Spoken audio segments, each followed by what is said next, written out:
The menstrual cycle refers to the regular changes in the activity of the ovaries and the endometrium that make reproduction possible. The endometrium is the layer of tissue lining the inside of the uterus. This lining consists of a functional layer, which is subject to hormonal changes and is shed during menstruation, and a thin basal layer, which feeds the overlying functional layer.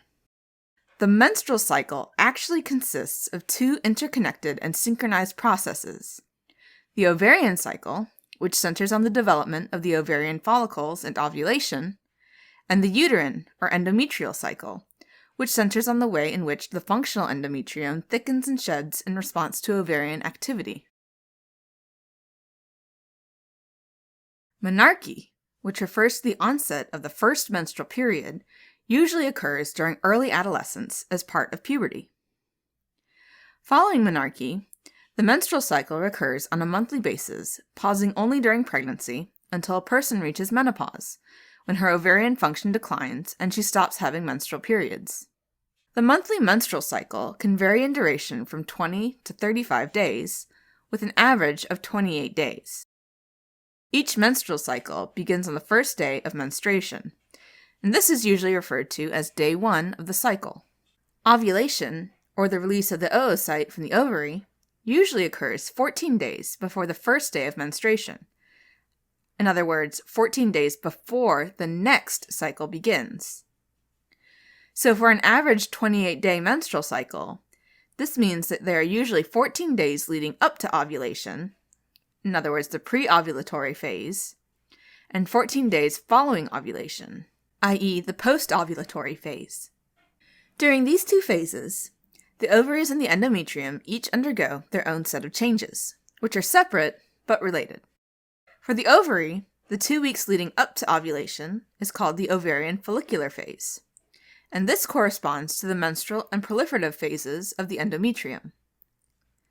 Similarly, the 2 weeks following ovulation is referred to as the ovarian luteal phase, which also corresponds to the secretory phase of the endometrium.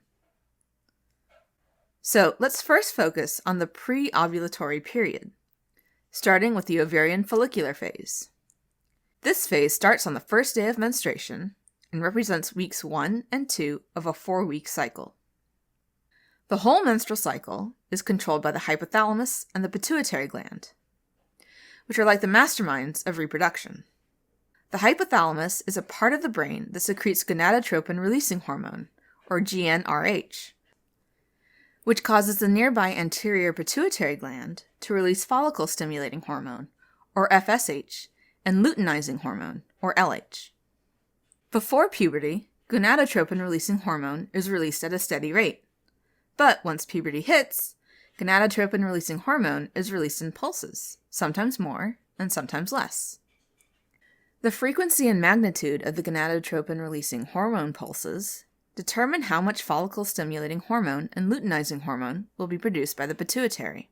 These pituitary hormones control the maturation of the ovarian follicles, each of which is initially made up of an immature sex cell, or primary oocyte, surrounded by layers of theca and granulosa cells, the hormone-secreting cells of the ovary. Over the course of the follicular phase, these oocyte-containing groups of cells, or follicles, grow and compete for a chance at ovulation. During the first 10 days, theca cells develop receptors and bind luteinizing hormone, and in response, secrete large amounts of the hormone androstenedione, an androgen hormone. Similarly, granulosa cells develop receptors and bind follicle-stimulating hormone, and in response, produce the enzyme aromatase. Aromatase converts androstenedione from the theca cells into 17-beta-estradiol, which is a member of the estrogen family. During days 10 through 14 of this phase, granulosa cells also begin to develop luteinizing hormone receptors, in addition to the follicle-stimulating hormone receptors they already have. As the follicles grow and estrogen is released into the bloodstream, increased estrogen levels act as a negative feedback signal, telling the pituitary to secrete less follicle-stimulating hormone.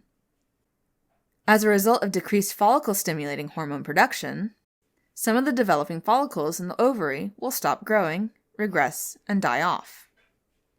The follicle that has the most follicle-stimulating hormone receptors, however, will continue to grow, becoming the dominant follicle that will eventually undergo ovulation. This dominant follicle continues to secrete estrogen, and the rising estrogen levels make the pituitary more responsive to the pulsatile action of gonadotropin-releasing hormone from the hypothalamus.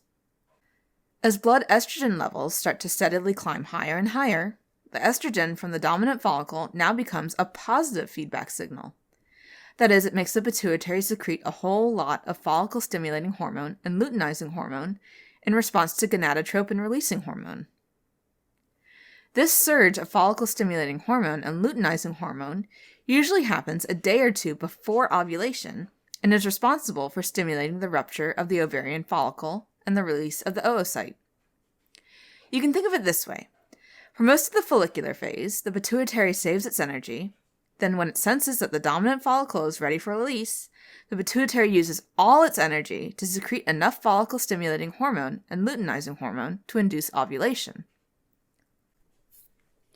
While the ovary is busy preparing an egg for ovulation, the uterus, meanwhile, is preparing the endometrium for implantation and maintenance of pregnancy. This process begins with the menstrual phase, which is when the old endometrial lining, or functional layer, from the previous cycle is shed and eliminated through the vagina, producing the bleeding pattern known as the menstrual period. The menstrual phase lasts an average of 5 days, and is followed by the proliferative phase, during which high estrogen levels stimulate thickening of the endometrium, growth of endometrial glands, and emergence of spiral arteries, which grow a little under the influence